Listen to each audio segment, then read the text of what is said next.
Salam sejahtera dalam kasih sayangnya Tuhan Yesus Kristus. Selamat kita mendengarkan firman Tuhan. Bagian yang kedua dari Paskah Keluaran 12 yang telah saya bawakan. Biarlah damai sejahtera, kasih karunia, dan bahagia dari Tuhan senantiasa dilimpahkan di tengah-tengah kita sekalian. Dalam Wahyu 4 ayat 5 katakan, dari tahta itu keluar kilat dan bunyi guru yang menderu, dan 7 obor menyala-nyala di hadapan tahta itu. Itulah ketujuh roh Allah. Di Pulau Patmos, Rasul Yohanes melihat 7 obor yang menyala-nyala. Di atas Gunung Sinai, Musa melihat pelita emas atau kaki dian emas dengan 7 lampu yang menyala.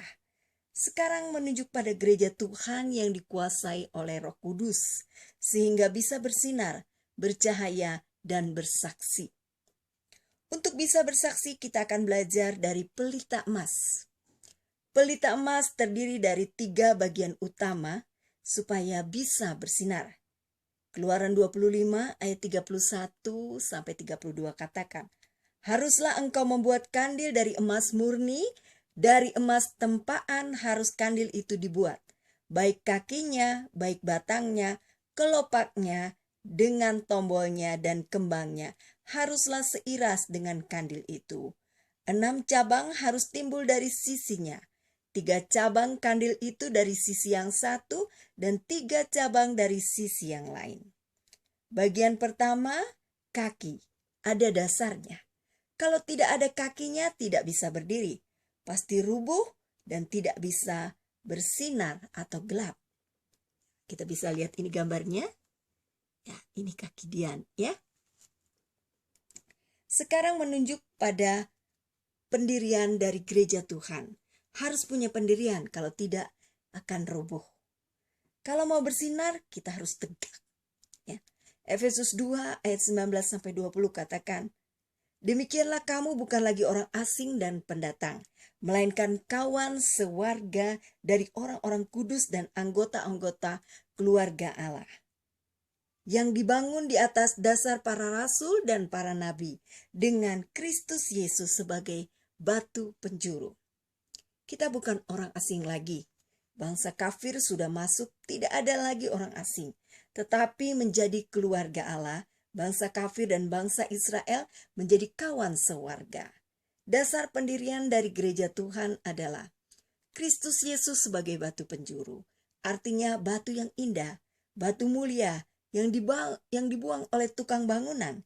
Itulah Yesus yang disalib. Kurban Kristus, kurban pendamaian untuk pendamaian dosa-dosa. 1 Petrus 2 ayat 7 katakan, karena itu bagi kamu yang percaya ia mahal. Tetapi bagi mereka yang tidak percaya, batu yang telah dibuang oleh tukang-tukang bangunan telah menjadi batu penjuru, juga telah menjadi batu sentuhan dan suatu batu sandungan. Praktik mempunyai dasar batu penjuru adalah berdamai, mengaku dosa kepada Tuhan dan sesama. Salibnya, jika diampuni jangan berbuat dosa lagi. Kalau tidak mau mengaku dosa, maka menyalahkan orang lain berarti tidak punya dasar yang akan roboh, tidak bisa bersinar lagi. Mengampuni dosa orang lain dan melupakannya. Kalau masih ada dendam atau benci, berarti belum punya dasar. Masih ada akar pahit. Kalau akar pahit, susah untuk tumbuh dari tanaman itu, ya. Hasilnya, darah Yesus mengampuni dosa-dosa kita, sehingga kita bisa hidup dalam kebenaran. Inilah dasar. Kalau ada kebenaran, maka akan kuat. Tidak akan goyah dan rubuh oleh apapun. Kalau tidak benar, tidak usah diapa-apakan, dia akan rubuh sendiri. Tidak mempunyai dasar. Dasar para rasul perjanjian baru dan para nabi perjanjian lama, Alkitab firman Allah mengajarkan yang benar. Jadi praktek mempunyai dasar para rasul dan para nabi adalah berpegang teguh pada firman pengajaran yang benar. Kalau bimbang sedikit sudah goyah dan kita tidak bisa bersinar lagi. Harus berpegang teguh pada firman pengajaran yang benar. Jangan bimbang atau menambah atau mengurangi firman. Jadi praktik di atas kurban Kristus dan firman pengajaran benar adalah hidup dalam kebenaran dan berpegang teguh pada firman pengajaran yang benar. Ini sama dengan menjadi orang benar. Orang benar itu bersinar, bukan orang kaya atau miskin. Dan ini adalah pelita yang memiliki dasar pendirian yang kuat. Kalau hanya kaya tapi korupsi dan sebagainya, itu tidak bersinar. Tetapi orang benar, apapun keadaannya, akan bersinar.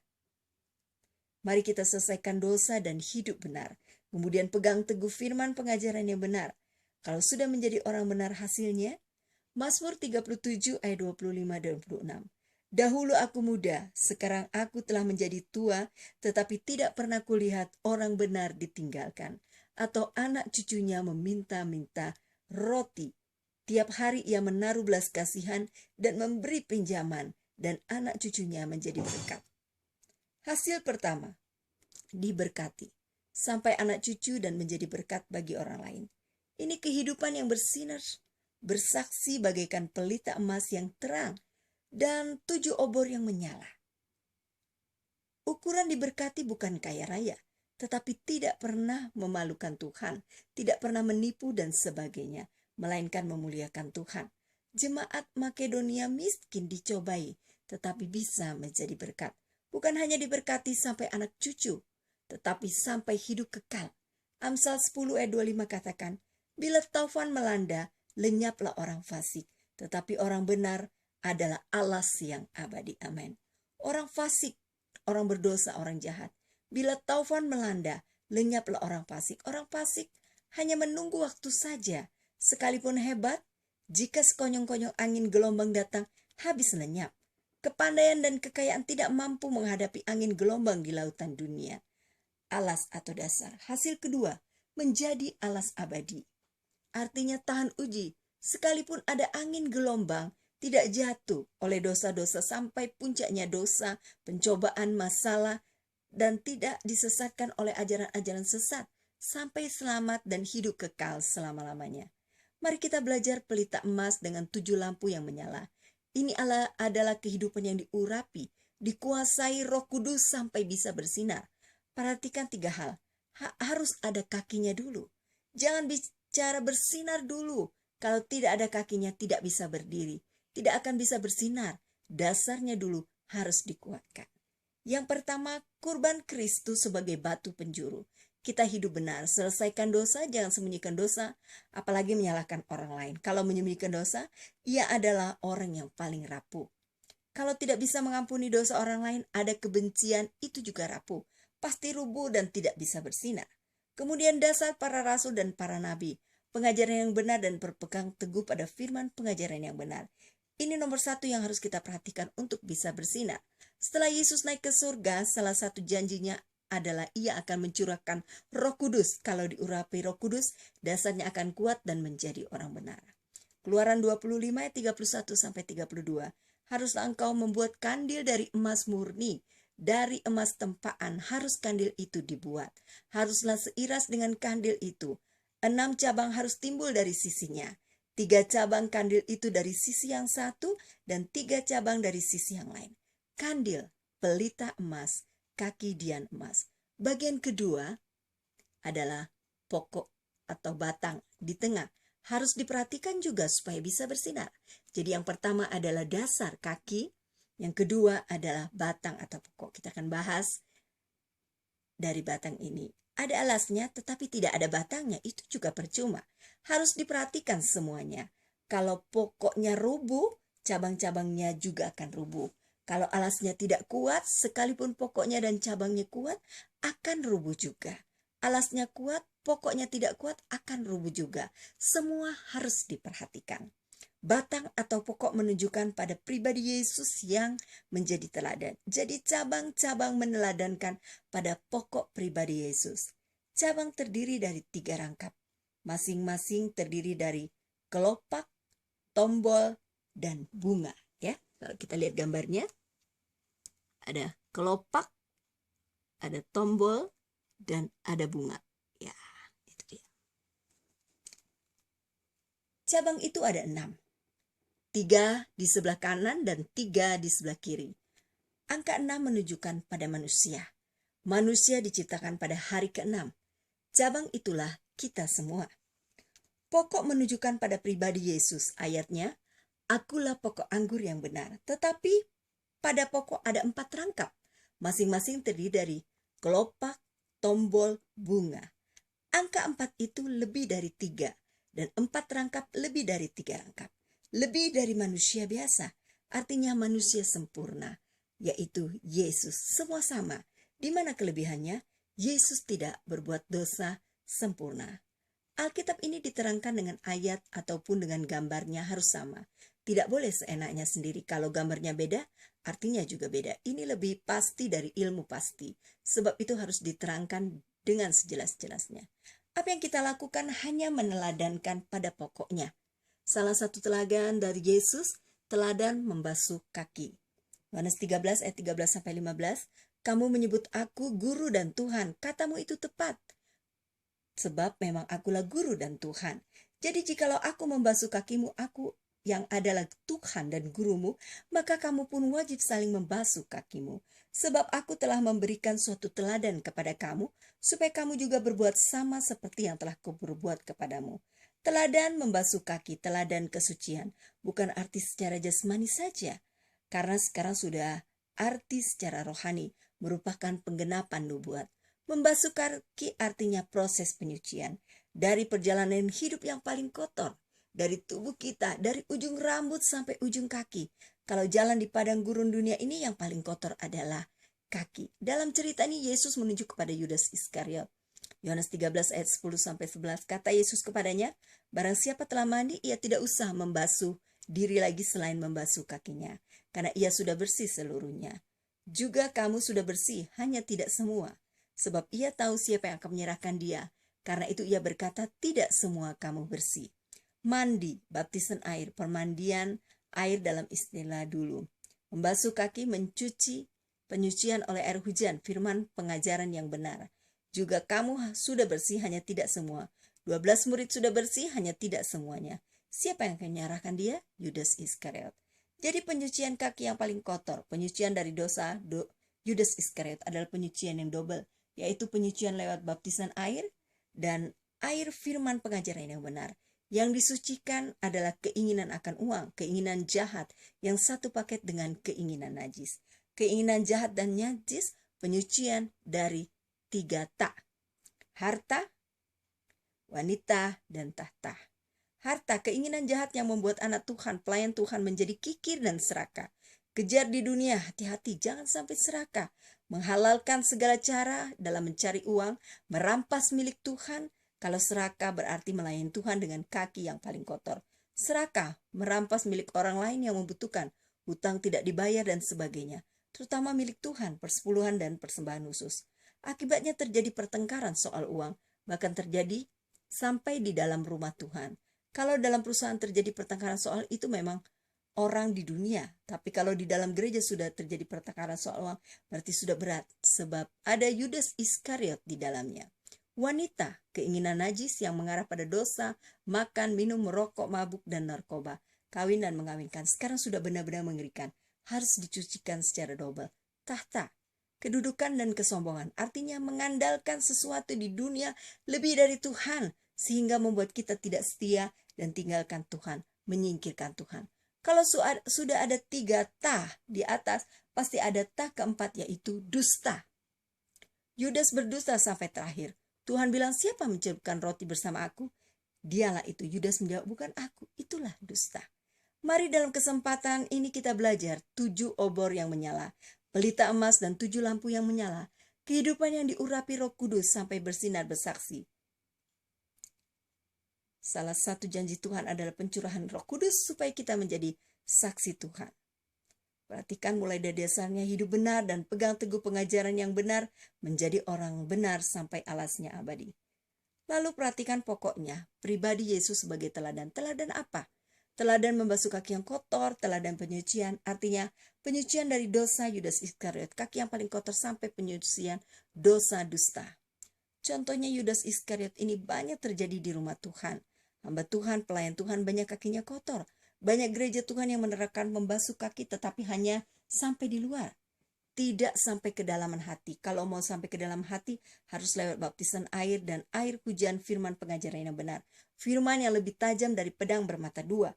Kalau hanya di luar saja mungkin hanya terharu, tetapi tidak sampai di situ. Tidak menyentuh hati dan hanya emosi saja, perasaan daging. Sesudah itu, yang keempat terus bergentayangan. Tetapi kalau ada baptisan air dan pedang roh, kita bisa berhenti dari kaki yang kotor. Kisah Rasul 20 ayat 33 sampai 35. Perak atau emas atau pakaian tidak pernah aku ingini dari siapapun juga. Kamu sendiri tahu bahwa dengan tanganku sendiri aku telah bekerja untuk memenuhi keperluanku dan keperluan kawan-kawan seberjalananku. Dalam segala sesuatu telah kuberikan contoh pada kamu bahwa dengan bekerja demikian kita harus membantu orang-orang yang lemah dan harus mengingat perkataan Tuhan Yesus, sebab ia sendiri telah mengatakan adalah lebih berbahagia memberi daripada menerima. Perak atau emas atau pakaian tidak pernah aku ini. Tidak ada keinginan akan harta. Setelah itu tidak ada keinginan akan kedudukan, tidak ada dusta, keinginan jahat, dan keinginan najis. Dalam segala sesuatu telah kuberikan contoh kepada kamu, teladan penyucian. Lebih berbahagia memberi daripada menerima. Hasil penyucian secara double pada kaki yang kotor dosa Yudas Iskariot, yaitu lebih bahagia memberi daripada menerima. Ini berarti kehidupan itu sudah bersinar. Mulai dasarnya, kemudian berpegang teguh pada firman pengajaran yang benar, menjadi orang benar, kita akan bersinar dan tidak pernah rubuh, tetapi diberkati sampai anak cucu dan menjadi berkat bagi orang lain sampai hidup kekal. Perhatikan pokoknya, meneladani Yesus itulah teladan pembasuhan kaki yang paling kotor. Jika mengalami penyucian kaki yang paling kotor, praktiknya adalah buktinya adalah kita lebih bahagia memberi daripada menerima. Ini juga sudah bersinar. Semoga ini menjadi pengalaman hidup bagi kita semua. Bukan berarti tidak boleh menerima pemberian orang lain, tetapi lebih bahagia saat kita memberi. Kalau lebih bahagia memberi daripada menerima, maka kita bisa mengembalikan persembahan khusus milik Tuhan untuk pekerjaan Tuhan. Kita sedekah dan lain-lain. Kalau tidak mengembalikan, berarti milik Tuhan berarti gelap. Malaikat 3 katakan, tetapi kamu berkata dengan cara bagaimana kami menipu engkau. Mengenai persembahan, persepuluhan dan persembahan khusus kamu telah kena kutuk.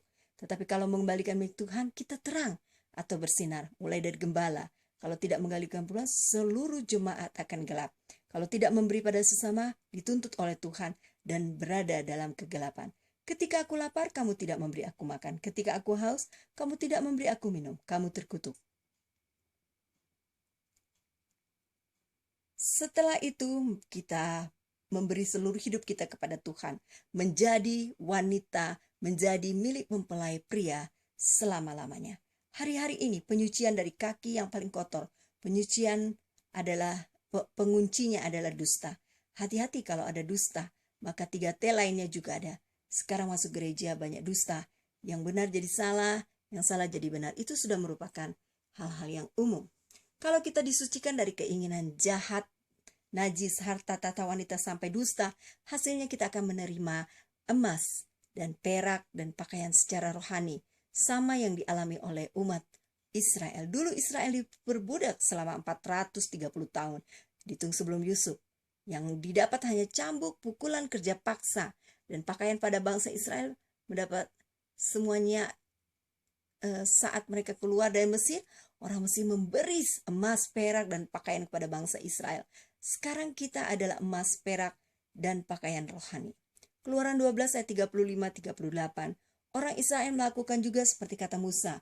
Mereka meminta dari orang Mesir barang-barang emas dan perak serta kain-kain. Dan Tuhan membuat orang Mesir bermurah hati terhadap bangsa itu sehingga memenuhi permintaan mereka. Demikian mereka merampasi orang Mesir itu. Ini tentang perayaan Paskah. Waktu itu penyembelih domba Paskah, kemudian darahnya diletakkan di pintu. Lalu terjadi kematian anak sulung di Mesir. Akhirnya bangsa Israel dilepaskan. Tetapi bangsa Israel bersuka cita sebab tidak ada yang mati. Ada tanda darah Paskah. Setelah itu perayaan Paskah, saat itu perayaan Paskah dan umat Israel keluar dari Mesir. Tetapi bukan dengan tangan kosong. Bermurah hati, tidak menghargai, artinya orang dunia tidak lagi menghargai perkara yang rohani. Tetapi yang dikejar jasmani terus, yaitu keinginan akan harta, setelah itu wanita, kenajisan, tata sampai dusta. Itu yang dikejar oleh orang dunia. Orang Israel mendapatkan emas, perak, dan pakaian karena orang Mesir sudah tidak menghargai lagi. Bagi kita sekarang, mari kejar yang rohani, sementara orang dunia tidak menghargai lagi. Emas rohani, tabiat ilahi, sabar, taat, dan sebagainya. Perak rohani, penebusan, lepas dari dosa-dosa sampai tidak bercacat celah. Pakaian rohani mempunyai pakaian mempelai, yaitu pakaian putih berkilau-kilau, sehingga kita siap menyambut kedatangan Yesus kedua kalinya di awan-awan yang permai. Kita masuk perjamuan kawin anak domba, dan kita bahagia bersama dengan Dia. Itulah kebahagiaan mempelai dan puncak kebahagiaan. Inilah teladan dari pokok yang harus kita perhatikan di hari-hari ini. Yesus sebagai teladan dalam membasuh kaki yang kotor, kita disucikan dari 3T sampai 4T. Sekarang ini untuk mencapai kedudukan dan sebagainya. Kita akan maju terus. Sekarang kalau mau merebut yang jasmani sudah berat sebab sudah banyak saingan. Tetapi kalau yang rohani sudah tidak dihargai orang dunia, itulah kesempatan kita untuk mengambil semuanya. Saat Yesus memecahkan roti, susah untuk mendekati Yesus. Tapi saat Yesus disalib, kesempatan bagi kita untuk mendekat pada Yesus. Sebab pada saat Yesus disalib, tidak ada yang mau mendekat dengan Dia. Pengalaman salib itu berharga sekali, sebab ada hubungan pribadi dengan Yesus. Tidak banyak yang mau mengalami pengalaman salib. Mau disucikan, mau merebut emas, perak, dan pakaian rohani, itu juga pengalaman salib. Keluaran 25 ayat 32. 6 cabang harus timbul dari sisinya, 3 cabang kandil itu dari sisi yang satu, dan 3 cabang dari sisi yang lain. Bagian ketiga, cabang. Sudah ada alas, pokok, sekarang cabang. 6 cabang, 3 sebelah kanan dan 3 sebelah kiri. Tetapi ada di pokok. Angka 6 menunjukkan pada manusia yang diciptakan pada hari ke-6. 6 cabang manusia, daging, ada hubungan dengan pokok. Ada hubungan dengan Yesus. Kalau di luar pokok, tidak ada hubungan dengan Yesus. Cabang keluar dari pokok, bukan dari alas. Artinya, manusia yang keluar dari lambungnya Yesus, dilahirkan Tuhan lewat lambungnya. Yohanes 19 ayat 33-34. Tetapi ketika mereka sampai pada Yesus dan melihat bahwa Ia telah mati, mereka tidak mematahkan kakinya. Tetapi seorang di antara prajurit itu menikam lambungnya dengan tombak, dan segera mengalir keluar darah dan air. Dulu di kitab Kejadian, Hawa dijadikan dari lambungnya Adam. Adam dibuat tidur, kemudian rusuknya diambil dan lahirlah Hawa. Sekarang Yesus, Adam terakhir tidur, mati di kayu salib, lalu ditikam lambungnya dan lahirlah gereja Tuhan. Kita semua cabang-cabang keluar dari lambungnya Yesus. Jadi manusia yang keluar dari lambung Yesus, lahir dari lambung Yesus, adalah kelahiran yang ajaib. Dulu Hawa lahir dari lambungnya Adam. Sekarang kita lahir dari lambung Yesus. Itulah kelahiran ajaib atau lahir baru. Dari lambung Yesus keluar darah dan air. Darah, tanda darah. Mezbah, korban bakaran, bertobat. Kalau dulu menggunakan binatang korban untuk disembelih, dibakar, dan darahnya dicurahkan untuk pengampunan dosa, jangan diulangi lagi. Sekarang menunjuk pada pertobatan. Jadi cabang adalah orang yang bertobat. Kalau tidak bertobat berarti tidak ada hubungan dengan pokok. Menjadi cabang, ranting yang kering, dan dibakar. Yohanes 15. Bertobat, mati terhadap dosa. Air, tanda air. Bejana pembasuhan, baptisan air, lahir baru. 1 Petrus 3 ayat 20-21 katakan, yaitu kepada roh-roh mereka yang dahulu pada waktu Nuh tidak taat kepada Allah, ketika Allah tetap menanti dengan sabar waktu Nuh sedang mempersiapkan bahteranya, di mana hanya sedikit, yaitu 8 orang yang diselamatkan oleh air bah itu. Juga kamu sekarang diselamatkan oleh kiasannya, yaitu baptisan. Maksudnya bukan untuk membersihkan kenajisan jasmani, melainkan untuk memohon hati nurani yang baik kepada Allah oleh kebangkitan Yesus Kristus. Baptisan air yang benar adalah orang yang sudah mati terhadap dosa, bertobat, harus dikuburkan dalam air bersama Yesus dan bangkit dari dalam air bersama dengan Yesus untuk mendapatkan hidup baru, mengalami lahir baru. Baptisan air bukan menurut gereja atau pendeta, tetapi sesuai dengan Alkitab. Dari lambung Yesus keluar darah dan air. Darah menunjukkan pada pertobatan, baru ada air, baptisan air. Jadi orang yang sudah mati terhadap dosa baru bisa dikuburkan. Hidup baru atau hidup surgawi itu apa? 1 Petrus 3 ayat 20-21. Pada waktu zaman Nuh hanya 8 orang yang jahat, yang taat. Hanya 8 orang yang taat. Hidup baru adalah memiliki hati nurani yang baik, yaitu taat dengar-dengaran seperti Yesus taat sampai mati di kayu salib. Dengan jalan inilah kita menjadi anak-anak Tuhan dan ada kesempatan untuk bersinar. Seperti Nuh, sekeluarga hanya 8 orang. Dengar-dengaran. Disuruh masuk batra, mereka masuk ya. Mungkin kita tidak pandai atau Kita kurang pandai, tidak kaya, tidak masalah. Kalau kita taat, ada kesempatan untuk bersinar. Saat waktu akan bersinar. Nuh juga jangan putus asa kalau ada kekurangan, atau jangan sombong kalau ada yang tidak baik dalam hidup kita. Bisa bersinar atau tidak tergantung pada taat atau tidak. Kalau kita taat, kita menjadi anak Tuhan. Jika tidak taat, anak setan. Kalau taat, sudah menjadi cabang dan ada kesempatan untuk bersinar. Kalau tidak taat sekalipun hebat, nasibnya akan tenggelam seperti zaman Nuh, benar-benar gelap gulita hidupnya. Jadi cabang harus keluar dari pokok, bukan dasar. Yaitu keluar dari lambung Yesus. Kita sudah dilahirkan oleh ibu kita, sekarang harus dilahirkan oleh Tuhan lewat lambung Yesus. Pengertian cabang yang kedua, tetap melekat pada pokok. Sudah keluar dari lambung Yesus, sudah taat dan menjadi anak-anak Tuhan. Kalau lepas dari pokok akan percuma juga. Banyak yang demikian. Cabang harus tetap melekat pada pokok, artinya anak-anak Tuhan yang ada persekutuan dengan Yesus dalam kesetiaan dan kesucian. Yohanes 15 ayat 1 dan 3. Bukan cabang yang lepas. Yohanes 15 ayat 4 dan 3. Tinggallah di dalam aku dan aku di dalam kamu. Kamu memang sudah bersih karena firman yang kukatakan kepadamu. Tinggallah di dalam aku, kesetiaan atau ketekunan. Kamu memang sudah bersih, kesucian. Mari setia, tekun dalam ibadah. Ini bisa terjadi dalam ruangan suci, kandang pengembalaan. Kita tergembala. Ini hubungan cabang dengan pokok pada pelita emas. Kandang pengembalaan, ketekunan dalam 3 macam ibadah pokok. Ini harus diperhatikan sehingga kita bisa bersinar dan berbuah. Jadi setiap cabang terdiri dari 3 rangkaian. Rangkaian ke-1, kelopak, tombol bunga. Rangkaian kedua, kelopak, tombol bunga. Rangkaian ketiga, kelopak, tombol bunga. Bunga badam itu seperti daun. Ada kelopaknya, ada tombolnya, dan ada bunganya. Satu rangkaian terdiri dari kelopak 1 unit, tombol 1 unit, dan bunga 1 unit, 3 unit. Jadi satu cabang terdiri dari 3 rangkaian. Berarti 3 kali 3 unit, 9 unit. Jadi setiap cabang harus punya angka 9. Dalam Alkitab ada 4 kali angka 9. 9 jabatan dari anak Allah, 9 karunia-karunia dari Roh Kudus, 9 perbuatan kasih dari Allah Bapa. Sudah lengkap, ada Allah Tritunggal. Sebab itu harus tergembala. Kita terdiri dari tubuh, jiwa, dan roh. Setelah itu baru berbuah. 9 buah Roh Kudus. 9 buah Roh Kudus dalam Galatia 5 ayat 22 sampai 23. 1 Korintus 12 ayat 4 sampai 6, ada rupa-rupa karunia tetapi satu roh, dan ada rupa-rupa pelayanan tetapi satu Tuhan, dan ada berbagai-bagai perbuatan ajaib, tetapi Allah adalah satu yang mengerjakan semuanya dalam semua orang. Ayat 4, karunia Roh Kudus. Ayat 5, jabatan pelayanan dari anak Allah. Ayat 6, perbuatan ajaib, perbuatan kasih dari Allah Bapa. 1 Korintus 12.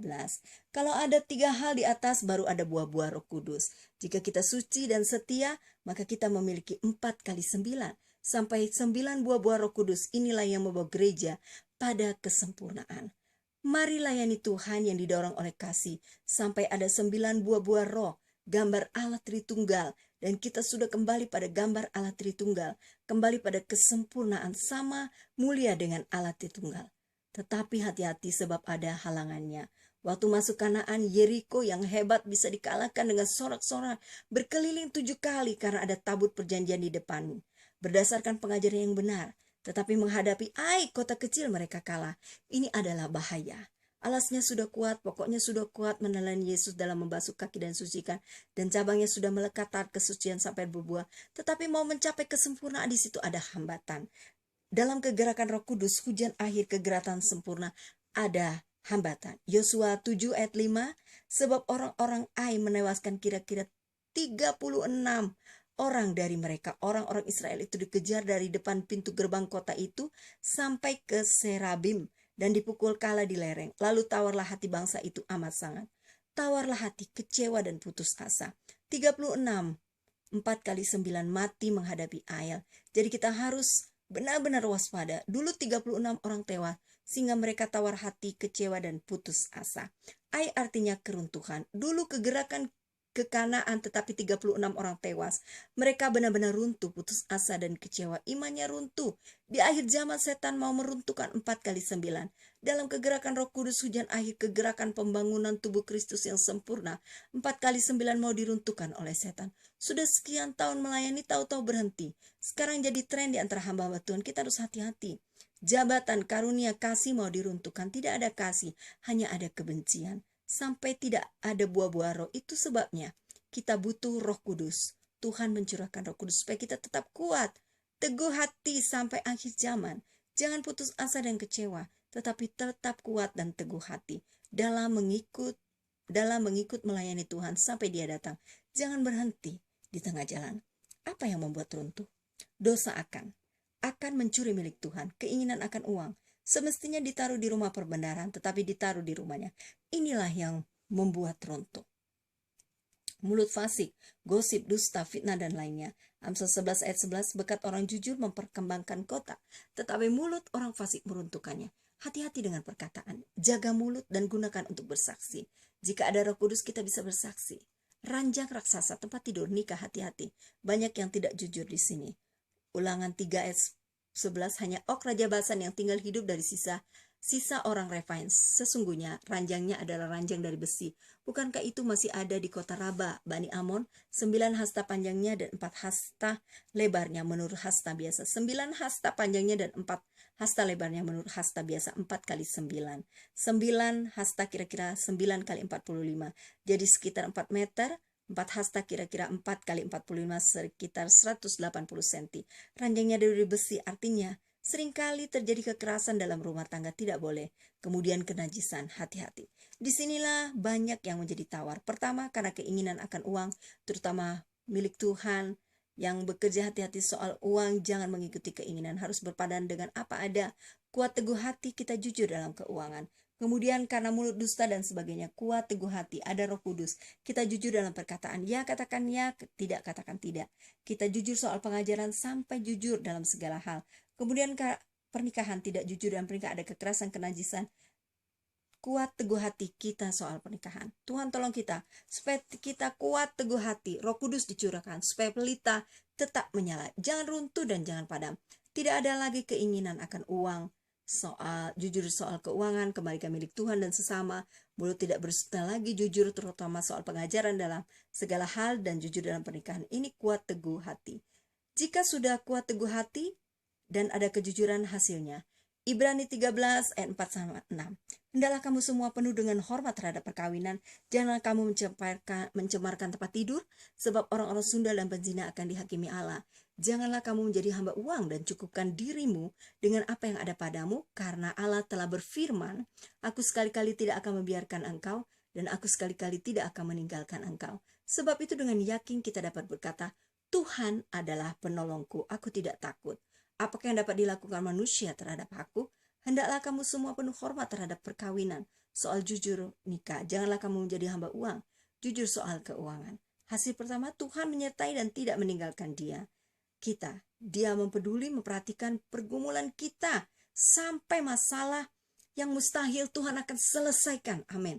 Tuhan adalah penolongku. Hari-hari ini jujur, Dia tidak akan tinggalkan. 1 Tawarik 19 ayat 13 katakan, kuatkan hatimu dan marilah kita menguatkan hati untuk bangsa kita, untuk kota Allah kita.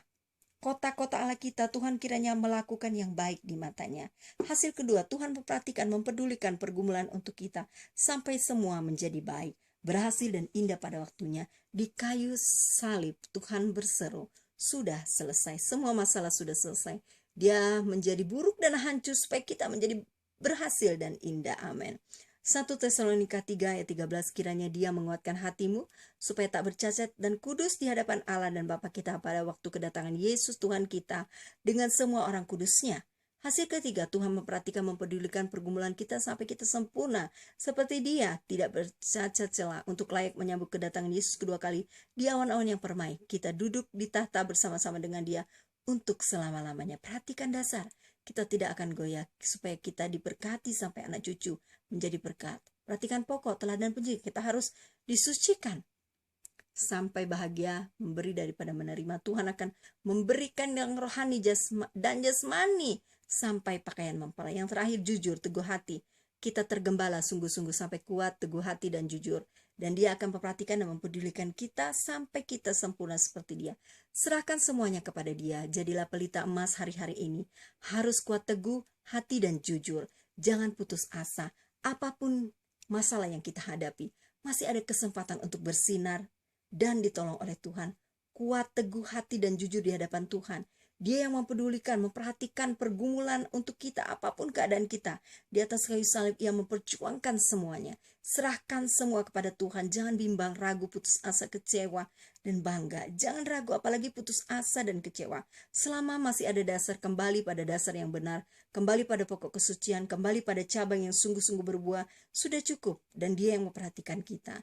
Di kayu salib Dia berjuang dan bergumul untuk kita. Jangan ragu, tetap kuat, teguh hati.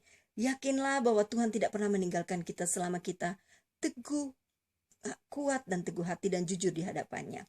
Kita tidak akan runtuh dan hancur. Justru semua yang hancur, buruk, gelap, dan gagal sudah ditanggung Dia di kayu salib. Tuhan jadikan kita bersinar. Puji Tuhan, semua berhasil dan indah. Kalau masih ada yang gelap, itu salahnya sendiri. Mari kembali pada dasar, pokok, dan kembali pada cabang yang berbuah-buah. Kita sungguh-sungguh jujur dan kuat teguh hati di hadapannya. Dan semuanya menjadi urusan Tuhan. Puji Tuhan.